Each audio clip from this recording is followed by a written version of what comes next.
남승엽 융자 전문인과 함께합니다. 인사 나누겠습니다. 오늘 처음으로 나눌 내용은 먼저 융자 관련 소식인가요? 오늘은 뭐 융자 소식 몇 가지만 먼저 전해드리고 그 다음에 경제 소식을 알려드리는 게 좋겠습니다. 네네. 먼저 일단은 뭐 융자 소식 중에 이제 첫 번째는 이제 바뀐 내용들인데요. 네.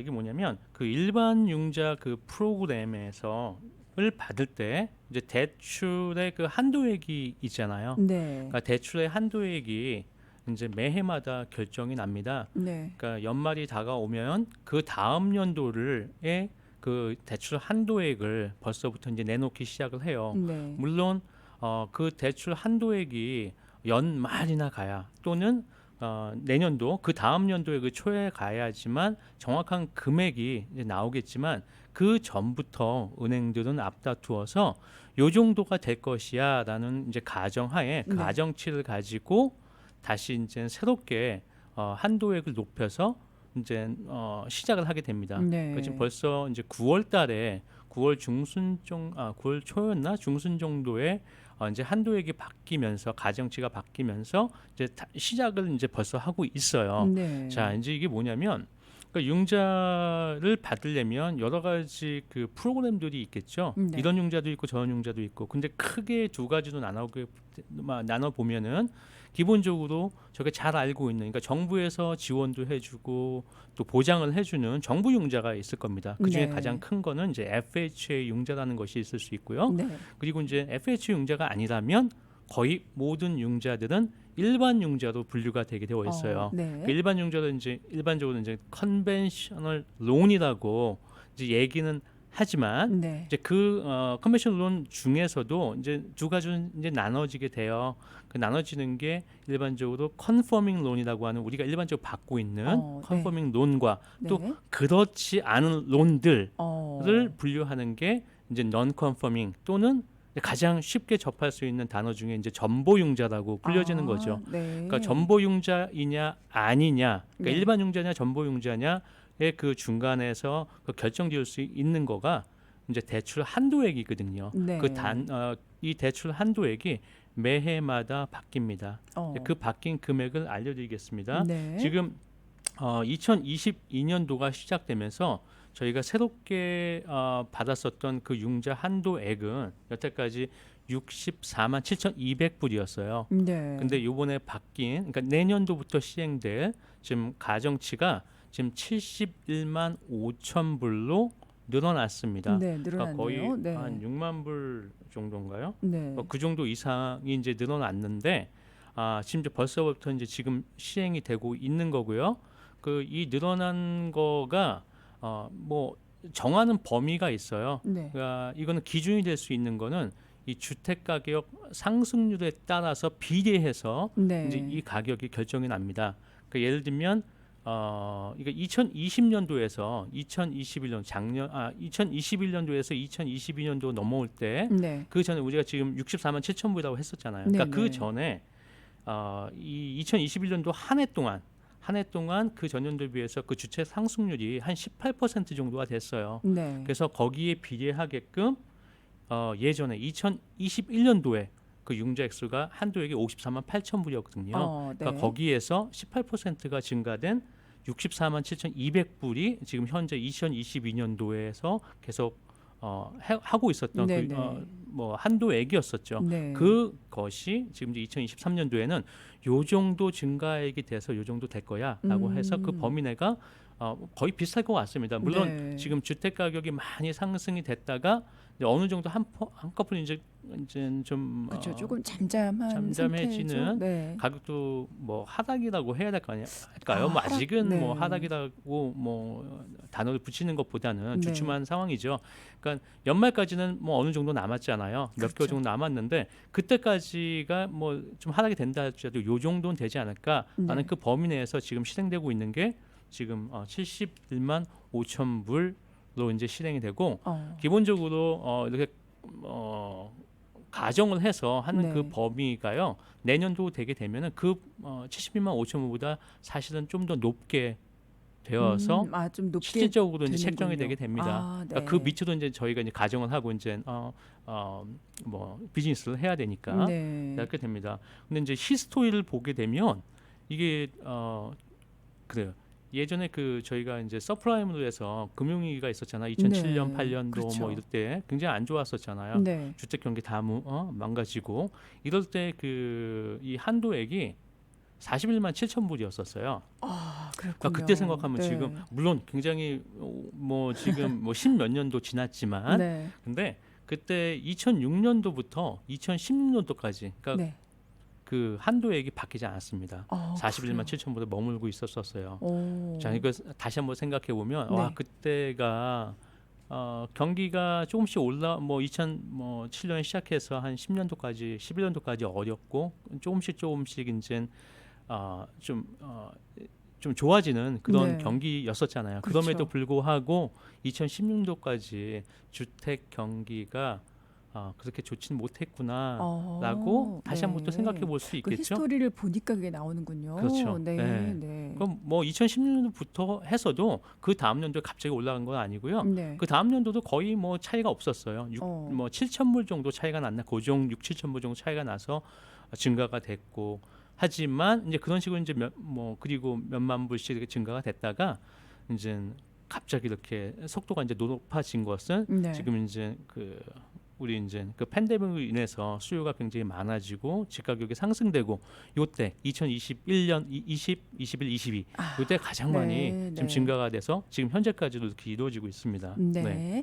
라디오 정보 시대 오늘은 남승엽 융자 전문인과 함께하고 있습니다. 네. 오늘 먼저 융자 소식 관련된 내용 말씀드리고 있는데요. 제가 일반 융자 그 대출 한도액이 늘어난 내용을 말씀을 드렸고 이제 나머지 부분 네네.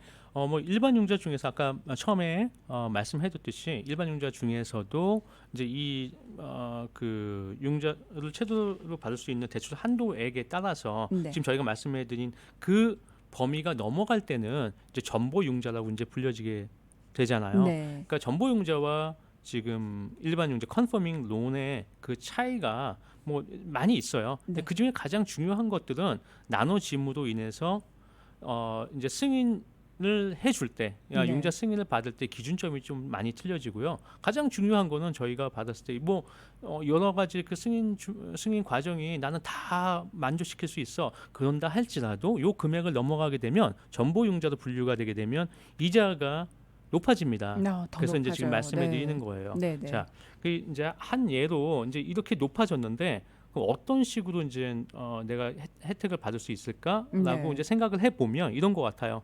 지금 예를 들어서 내가 집을 구매를 하려고 하는데 그 집이 지금 80만 불짜리 집입니다. 네. 근데 80만 불 집이면 지금 이 한도액이 변하기 전에는 20% 정도를 다운을 해야지만 네. 20% 정도 다운해야지만 내가 일반 융자를 받을 수가 있어요. 네. 그죠? 예전 같았으면 64만 7천 불이 이제 한도액이었으니까. 네. 근데 이제 새로 바뀐 한도액이라고 하면 80만 불짜리 집에서도 그냥 한 10% 정도만 다운을 하더라도 내가 일반 융자를 받을 수가 있는 거죠. 네. 그러니까 네. 이렇게 뭐 집가격이 높아지면서 그만큼 어쨌든 간에 내가 다운이 그러니까 많이 필요하지 않아도 또한 뭐 수요에 의해서 내가 높은 집을 하더라도 그만큼 내가 이자의 불합리함을 받지 않도록 해줄 수 있는 것들이 이 한도액을 높이는 방법 중에 하나이거든요. 네. 그러니까 그렇게 생각하시면 될 것 같고요.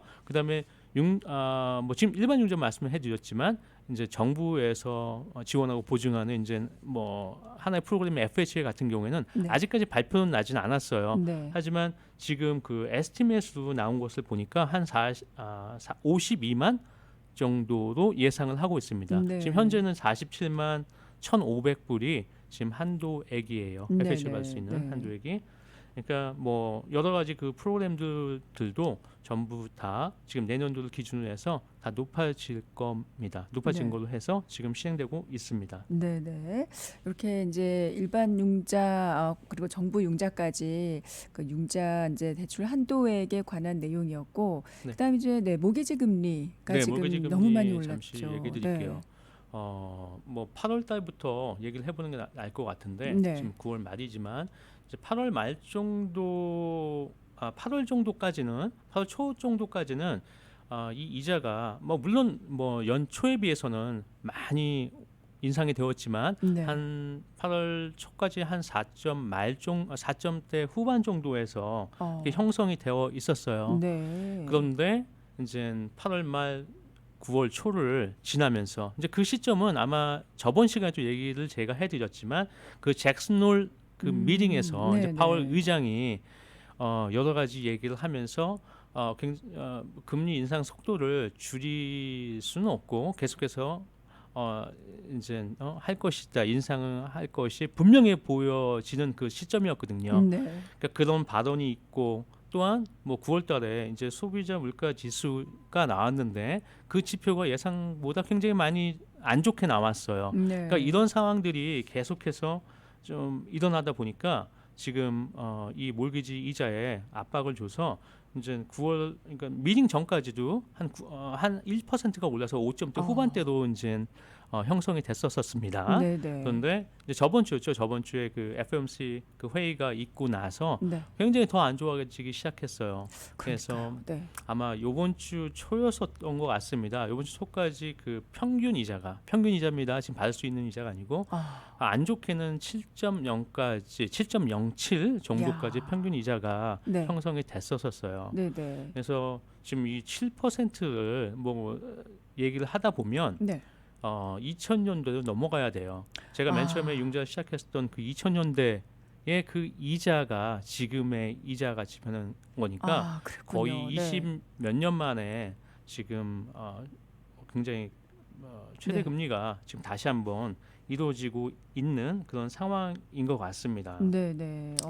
그래서 뭐 지금 뭐 며칠 전까지는 그랬었지만 어제와 엊그저께 좀 살짝 그 변동이 있었어요. 그러니까 네. 지금 상황은 이자가 물론 뭐 생각했던 것보다 내려가지는 않지만 많이 올라가기도 하고 그만큼 올라간 것 비해서 이게 아닌가 보다 해서 변동 상황에서 조금 내려가기도 하고 네. 지금 많이 업앤다운이 좀 약간 심하게 지금 움직이고 있는 것 같습니다. 네네. 그래서 지금 현재까지는 오늘 아침에 그 뭐 이자로 일단은 치게 되면 6점대 중후반, 그러니까 6.5 정도까지는 그래도 받으시지 않을까 네. 생각이 듭니다. 네네. 지금 많은 분들이 지금 굉장히 그러니까 집을 구입하시는 분들이죠. 집을 여태 그렇죠. 뭐 구입하셨던 분들이라면 이런 걱정이 없을 텐데 네. 지금 뭐 새 집을 통해서 뭐 한 달, 두 달 안에 또 집을 또 클로징을 해야 하고 네. 또한 지금 집을 봐야 되는 분들 뭐 많이 있으실 거예요. 네네. 그러니까 이런 분들 이제 힘드신데 저도 이제 여기에 좀 약간 동참하고자 네. 이제 은행에서 이제 그 형성이 되어 있는 그 마진이 있습니다. 그 마진을 좀 저희가 줄이고 좀 다른 곳보다는 좀 낮은 이자율로 해서 저희가 이제 당분간 좀 저희가 이제 다가서려고 합니다. 그러니까 네. 적어도 아마 다른 곳과 비교해서 한 0.25에서 0.375 정도의 이자 차이는 날이다 생각하고요. 네. 만약에 관심이 있으시거나 뭐 문의사항 있으시면 연락 주시면 네네. 좋겠습니다. 그렇죠. 아니 0.25, 0.375만 해도 굉장하거든요, 이게. 네. 그러니까 예전같이 이제 융자 액수가 작으면 그게 어느 정도 뭐 눈에 보이지가 뭐 않겠는데 네. 이제는 이제 집 가격이 커지면서 융자 그쵸. 액수도 커졌기 때문에 단 0.125, 0.25다 차이도 굉장히 좀 많은 부분이 되지 않을까 싶습니다. 네. 네. 그래서 라디오 정보 시대 오늘은 남승엽 융자 전문인과 함께하고 있습니다. 네, 저희 융자 소식 관련된 내용 알아봤고요. 이번에는 네, 항상 이제 매달 전해주시는 그 경제 소식입니다. 네, 네, 뭐 지금 뭐 인플레이션으로 네. 뭐 정신이 하나도 없는데 뭐 이거 미국뿐만 아니라 뭐 전 세계적으로 굉장히 고심하고 있는 것들이고 네, 뭐 인플레이션을 지금 잡기 위해서 모든 나라들이 계속해서 뭐 미국뿐만 아니라 금리 인상을 계속해서 하고 있잖아요. 네. 그러니까 뭐 예로 들면은 뭐 유럽 연합 같은 경우에는 지금 물가가 9.1%에서 9.1%에서 지금 오늘 아침에 네. 이제 9월달에 이제 물가 지표가 나왔는데 10%가 되어 버렸어요. 그 예상치는 뭐 9.7% 이렇게 되었지만 실질적으로는 10%가 되어서 이제 10%로 넘어가게 지금 된 네, 거거든요. 네. 그러니까 그 전에 9월 초에 여기도 유럽연합국도 이제 0.75%를 금리 인상을 했었고요. 네. 이제 우리 바로 위에 있는 이제 캐나다 같은 경우에는 지금 물가 지수가 지금 7% 정도입니다.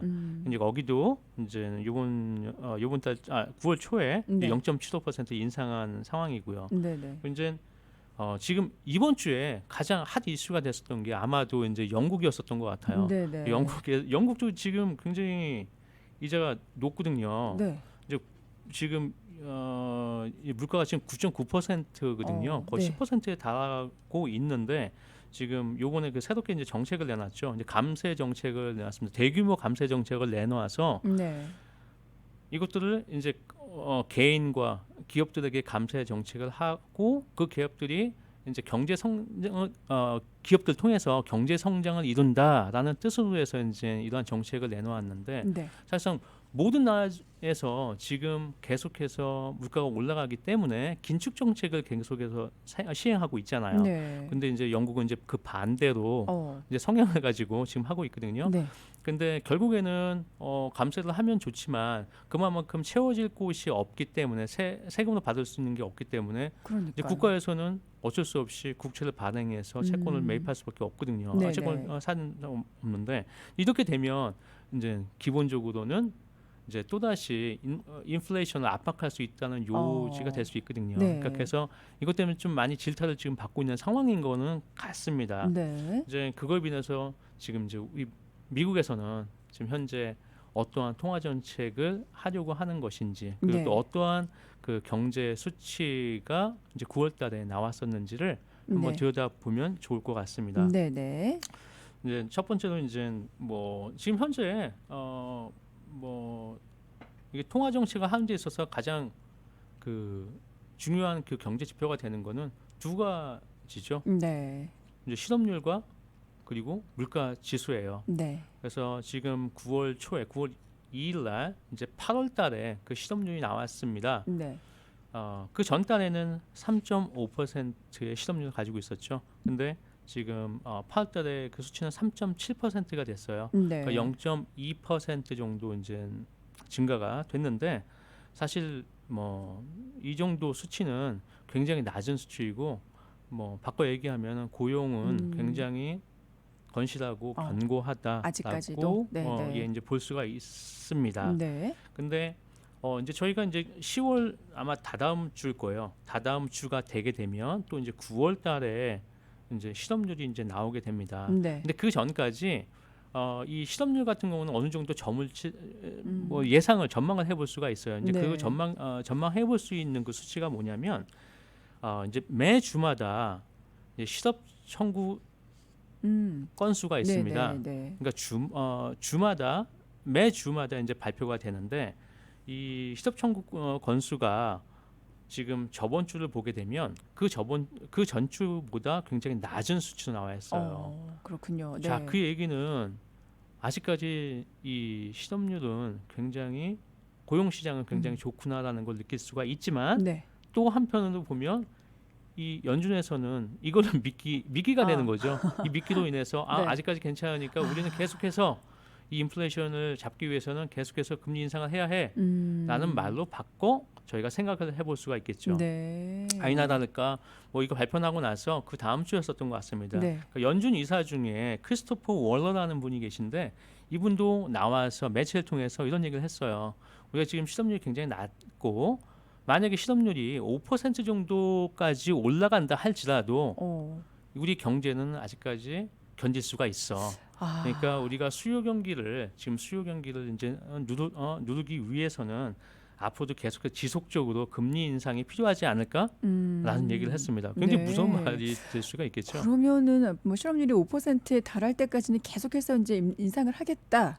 그렇죠. 뭐 5%라고 얘기는 했어도 뭐 앞으로 우리가 어떠한 그 통화 정책을 한다 할지라도 그래도 우리가 어느 정도 적정 수준까지 올린까지는 괜찮아 보일 거야라는 아. 이제 뜻이 아닐까 싶습니다. 네, 네. 이게 마음의 준비를 또 해야 되는 거네요.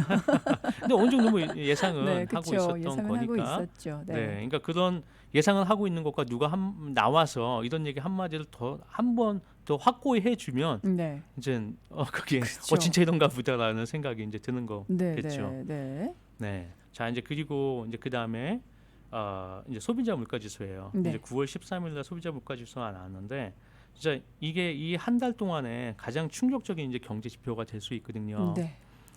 저희가 우리 저번 시간에 우리 진행자님과 같이 네. 이제 얘기를 했었던 것 같아요. 이제 다음 달에 돼서 우리가 나오면은 이제 이 소비자 물가지수가 8월 소비자 물가지수가 나올 텐데 어떻게 예상하십니까? 하면서 이제 네. 수치도 한번 말해보고 네, 했었습니다. 네, 네. 저 같은 경우에는 그때 이제 8.5%였었잖아요. 네. 그래서 한 8% 정도 내려가지 않을까요? 그 정도 내려갔으면 좋겠는데요. 희망사항으로 이제 얘기를 그렇죠. 했었었고 네, 네. 이제 모든 시장에서도 거의 8%를 기준으로 해서 이 정도가 될 것이다라고 했었습니다. 네. 그 전전 달에 9.1%까지 어. 올라갔다가 이제 저번 달에 7월 달에 소비자 물가 지수가 8.5가 되었기 때문에 네. 이제 어느 정도 고점을 찍고 어느 정도 내려가지 않을까라는 이제 우리 희망이 있었었는데 네.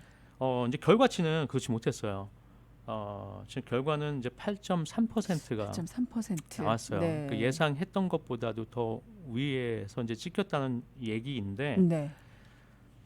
지금 이제 뭐 그렇지 않아도 좋지 않은 지금 증시였었잖아요. 이제 네. 이걸로 인해서 증시가 그때부터 지금까지도 어. 지금 하락세를 보이고 있었던 게 그 기준이 되는 게 지금 이 소비자 물가 지수가 아니었나 싶습니다. 네. 제가 이 소비자 물가 지수를 제가 이제 그 청취자분들한테 말씀해 드리면서 항상 얘기했던 게 이 수치보다는 똑같은 그 소비자 물가 지수지만 그 변동성이 있는 이 에너지와 그리고 식료품을 뺀 나머지를 갖고 이제 수치를 만든 이제 네. 근원 물가라고 하죠. 콜 네, 이제 CPI 지표를 보는 게 더 중요하다라고 항상 말씀을 해드렸습니다. 네. 그러니까 그 안에 내용들이 중요하기 때문에 그런 건데 일단은 그 수치적으로만 보면은 이 근원 물가에 대해서는 오히려 올랐어요. 네. 전달에는 그러니까 전달에 나온 거는 그 전년도 대비였죠. 그게 네. 이제 5.9%였는데 지금 이번에 나온 걸 보면은 근원 물가를 보면은 작년도 대비 6.3%가 증가했어요. 그러니까 네. 그 전달보다 더 많이 증가가 된 거죠. 그러네요. 네. 자, 이걸 보게 되면 이 안에 있는 내용물들이 중요한데 네. 그 내용물 중에 가장 큰 거는 계속 말씀해드리지만 주거비가 가장 큰 영향을 이제 미치고 있었던 네, 겁니다. 네. 그러니까 주거비의 그 항목으로 인해서 항목이 이 근원 물가의 거의 40%를 차지하고 있거든요. 네. 그러니까 주거비가 뭐 일단은 기본적으로 몇 년 동안 계속해서 주택 가격이 상승이 돼 왔었고, 그러니까 주택 가격이 상승이 됨으로 인해서 이제 렌트비도 덩달아서 따라서 네. 이제 올라갈 수밖에 없는 상황이잖아요. 그렇죠. 네. 근데 이게 어느 정도 이제 고점을 찍고 지금 있는 상황에서 이제 조금 하락되려다 보니까 그 상황에서 또 다시 또 이제 그 몰게지 금리가 또 증폭이 되고 네. 이렇게 되면 이제 구입자들 집을 구입하려고 하시는 분들은 집 쪽이 아닌 렌트 쪽으로 이제 방향을 돌릴 수밖에 없거든요. 네, 네. 그러니까 수요가 또 렌트 쪽으로 더 몰리다 보면은 렌트비는 떨어지는 게 아니고 그대로거나 이제 더 올라갈 수 있는 상황이 될 수도 있는 거겠죠. 그죠? 네. 그러니까 이러한 것들이 계속 맞물려서 지금 있었기 때문에 지금 이 근원 물가가 잡히지 못하고 뭐 그 전달보다도 더 많이 올라간 지금 상황입니다. 네. 그래서 지금 그 시장에서는 진짜 정말로 예상치 못한 이 소비자 물가 치가 네. 뭐 페드에서 봤을 때 연준에서 봤을 땐 이거는 더 공격적으로 우리가 금리 인상을 해야 된다는 하나의 시점이 되지 않을까라고 그때 상황에서는 생각하고 있었습니다. 네. 그럼 이렇게 우리가 주거비 때문에 굉장히 문제가 되는데 그러면 도대체 이 하락 시점이 어느 정도가 지나야지만 그렇죠. 될 것인가도 궁금할 수 있잖아요. 네, 근데 네. 이제 전문가들에 의하면 이 그 시점은 뭐 일반적으로 생각해서도 마찬가지지만 이 주택 가격 그 인플레이션이 꺾이는 시점, 정말 실질적으로 상당폭으로 이제 어. 완화가 되는 그 시점에서 네. 같이 렌트비도 하락하기 시작하게 될 것이다라는 말을 어. 합니다. 그러니까 네. 기간에 대해서는 딱 정확하게 얘기는 하지 않지만 아마 음. 그 시점으로부터 3분기에서 6분기 정도가 지나야지만 되지 않을까라고 예상을 음. 하고 있어요. 네. 그러니까 뭐 3분기에서 6분기라고 하면 정말 1년이 넘는 그렇죠. 네. 시간이 최소한 지나야지만 1 년. 네. 예, 이 근원 물가도 잡히지 않을까라고 이제 아. 보여지게 되는 거죠. 그러니까 그렇군요. 아직까지도 갈 길이 멀다라고 하는 뭐 좋지 않은 뉴스가 될 수 있지 않을까 싶네요. 네.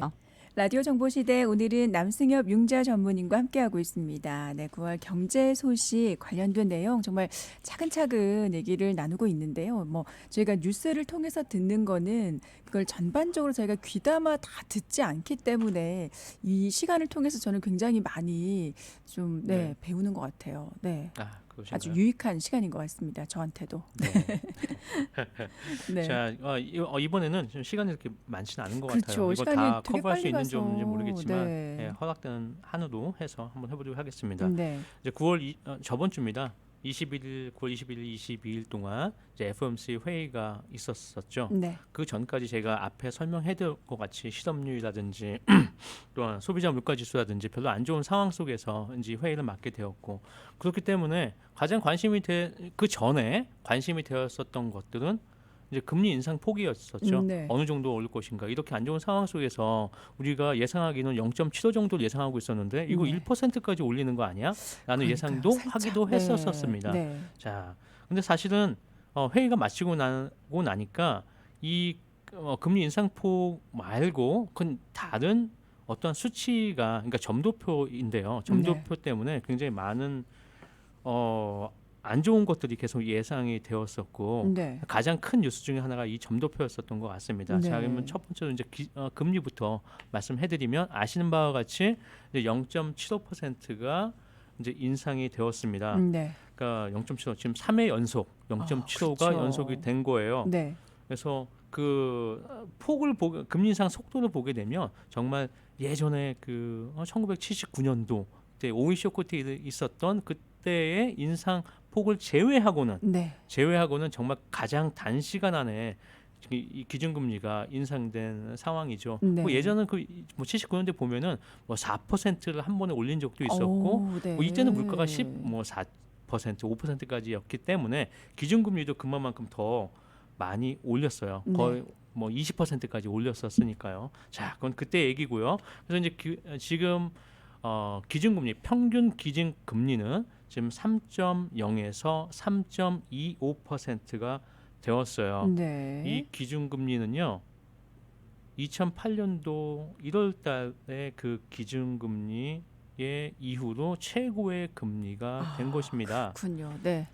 그러니까 멀리 돌아보지 않더라도 진짜 가까이 보더라도 네. 14년 전에 그 금리가 지금 현재 형성이 되고 있는 거거든요. 네. 가장 무서운 말은 그런 거죠. 뭐 아직 파월 의장의 뭐 얘기를 따라 보면 아직 갈 길이 멀다. 그러니까요. 그리고 우리가 갖고 있는 그 목표를 향해서는 네. 아마 앞으로 어느 정도까지는 금리 인하를 고려하지 않고 있다 이런 네. 말들이었지 않나 싶습니다. 네, 네. 자, 근데 이제 제가 이제 점도표를 이제 방송 전에 드렸을 겁니다. 네, 점도표를 말씀해드리면 점도표가 뭐죠? 갑자기요.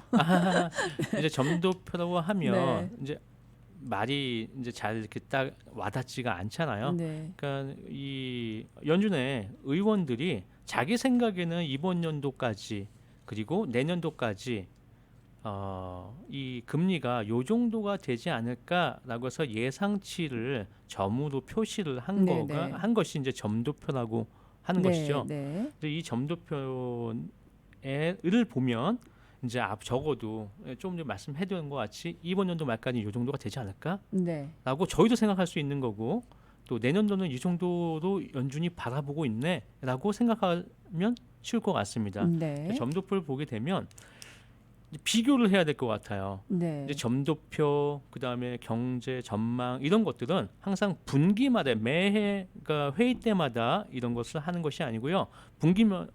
분기별마다 하고 있습니다. 네. 3, 6, 9, 10이 하고 있습니다. 그러니까 요번이 벌써 요번 연도의 세 번째가 되는 거죠. 9월 달이니까 그렇죠. 네. 그 얘기는 6월 달에 있었던 점도표를 다시 한번 비교를 해보면 굉장히 좋을 것 같습니다. 네. 6월 달에 점도표를 찍었을 때 이번 연도 말까지는 그 전망은 금리 전망은 3.4%였었어요. 네, 네. 그래서 이번에 나온 그 점도표는 어떤 식으로 변하는가가 주목이 되었었던 거죠. 네. 그 변화한 게 1%가 올라갔어요. 그래서 그렇군요. 이번 네. 연도 말까지는 금리가 아마도 기준금리가 4.4% 정도까지 되지 않을까라고 해서 발표가 났습니다. 네, 네. 1%면 굉장히 많은 차이예요. 불과 그렇죠. 3개월 전에 이 정도였었는데 이 정도라고 하면 굉장히 큰 차이이고 네. 지금 현재 상황을 보더라도 지금 평균 금리가 3.0에서 3.25라고 말씀을 해드렸잖아요. 네. 그러면 4.4가 되려면 지금 1.25% 정도의 차이가 나게 되는 거죠. 네. 자, 그런데 이제 통화 정책은 회의 때마다 있으니까 지금 회의가 남은 게 FMC 그 회의가 남은 게 지금 11월, 12월 두 달밖에 남지 번이죠. 않았어요. 네. 네. 그러면 두 달간 아, 1.25%를 나눠 가진다라고 하면 그러네요. 네. 어느 정도 인상이 한 될 번에. 수 있다는 네, 것을 네. 저희가 예상해 볼 수가 있겠죠. 네. 그래서 많이 시장에서는 어느 정도 다 공론화가 된 것 같아요. 그래서 네. 정확한 것이 아니고 예상치를 보게 되면 그래도 다음 달까지는 다음 그 회의까지는 다음 회의에 0.75 정도가 올라갈 수 있을 것이고 네. 어느 정도 인플레이션이 꺾이는 거가 있다라고 하면 네. 한 0. 그 다음에 네. 마지막에 이번 연도 마지막 그 12월 달에에서는 금리 인상이 한 0.5 정도가 인상이 되지 않을까라고 네, 네. 지금 예상하고 있는 것입니다. 그러네요. 네. 그런 면에서 이 점도표가 굉장히 이제 예측할 수 있는 부분에서 굉장히 의미가 있는 거네요. 네. 의미가 있죠. 네. 그러니까 페드에서는 지금 상황에서 봤기 때문에 의미가 있지만 네. 사실 몇 개월 전으로 돌아가 보면은 의미가 있는 것이 아니고 어떻게 이렇게 3개월 앞도 못 보고 지금 이렇게 올릴 수 있을 것인가라고 반문을 할 수가 있는 네, 것이죠. 네, 네. 그러니까 요즘에 그 연준에 대한 그 신뢰가 굉장히 많이 떨어지고는 그래요. 예, 같습니다. 네, 네. 예, 그래서 그리고 이제 다음 연도를 보게 되면 다음 연도는 저번 그 6월 달에 발표 난 거에 점도표를 보게 되면 3.8% 정도가 될 것이다. 최고의 그 최고의 지혜 금리가라고 했었는데 요번에 나온 거 보면은 네. 4.6%예요. 그러니까 올해 4.4, 내년 4.6이면 내년에 한 번 정도 더 인상이 가능하다라는 얘기를 드릴 수가 네. 있겠죠. 네, 네. 어쨌든 굉장히 많은 그래요. 차이가 나는 그 점도표를 지금 보시고 계십니다. 네, 네. 어쨌든 뭐 제가 예측은 하지만 이게 그 막상 그 발표가 됐을 때 그 차이가 있는 거는 뭐 네. 이건 어떻게 저희가 받아들여야 될까요? 그런 것 같아요. 어쨌든 지금 연준에서는 인플레이션 말고는 많이 들으셨을 거예요. 인플레이션 말고는 다른 거에 관심이 하나도 없다라고 생각하시면 될 것 같습니다. 네. 인플레이션 잡기 위해서는 경제가 어느 정도 둔화가 된다 할지라도 실업률이 어느 정도 높게 치솟는다 할지라도 그걸 감수하고라도 인플레이션을 먼저 잡자라는 상황인 것 같습니다. 네. 근데 그것들을 제가 그 도표를 하나 더 드렸을 거예요. 이제 네. 이제 분기별로 경제 전망을 또 하게 됩니다. 네. 이번 연도까지 어느 정도 경제 전망을 하고 내년도는 이렇게 될 것이다라는 그 경제 전망을 보게 되면 연준에서 진짜 인플레이션 잡기 노력이구나라는 걸 볼 수가 있는데 그 중에 네. 하나가 경제 성장률이에요. 어. 경제 성장률이 6월 달에 보게 되면 GDP죠. GDP를 이번 연도에 예상했었던 것은 네. 1.2%인가요? 1.7%입니다. 네. 6월 달에 봤을 때는 이번 연도 말까지 1.7% 경제 성장률이 있을 거야라고 했는데 지금 3개월이 지난 그 이번에 나온 걸 보면 이번 연도 경제 성장률 0.2%가 될 거야. 이 정도가 되지 않을까라고 해서 전망을 내놓았습니다. 네. 자, 그 얘기는 우리는 지금 계속해서 금리 인상을 하고 있는 상황이고 금리 인상을 함으로써 지금 경제는 어느 정도 둔화가 될 것이고 소비를 억누르기 때문에 경제가 어느 정도 둔화가 될 수밖에 없겠죠. 네. 그런 거를 감안을 하게 되면 아마도 경제 성장률이 우리가 예상했던 것보다 더 많이 하락되지 않을까라는 그 수치를 이렇게 내놓은 거겠죠. 네네. 0.2면 정말 경제 둔화, 경제 침체 얘기가 나올 수밖에 없는 상황이지 않을까 싶습니다. 네네. 그러니까 지금 이 GDP 같은 경우에는 1분기, 2분기 전부 다 마이너스를 찍었잖아요. 네. 그래서 실질적이는 않지만 기술적으로는 지금 경제 침체에 들어간 거이긴 하겠죠. 네. 하지만 연준에서 경제 침체가 아니라고 계속 얘기를 하고 있고 경제 침체까지 가기에는 아직 먼 길이 남아 있다라고 계속해서 애둘러 이제 얘기를 하고 있는데 이렇게 경제 전망치를 이렇게 내놓게 되면 네. 아무래도 이 경제 침체에 좀 더 한 발자국 더 가게 되는 것이 아닌가라는 우려가 계속해서 생길 수밖에 없는 이제 경제 전망 한 가지만 더 할까요? 네. 경제 전망 중에 뭐 실업률도 있고 이제 연준에서 보고 있는 그 물가 지표 PCE라는 것도 있습니다. 네. 그러니까 실업률 같은 경우에는 계속 얘기했지만 뭐 계속해서 그 상향 조정을 했어요. 그래서 이번 연도 또 내년도 그 말까지는 한 4.4%의 실업률이 정도까지 있을 수 있다라는 전망을 내놨고요. 네. 이 PCE 같은 경우에는 그러니까 물가 지표죠.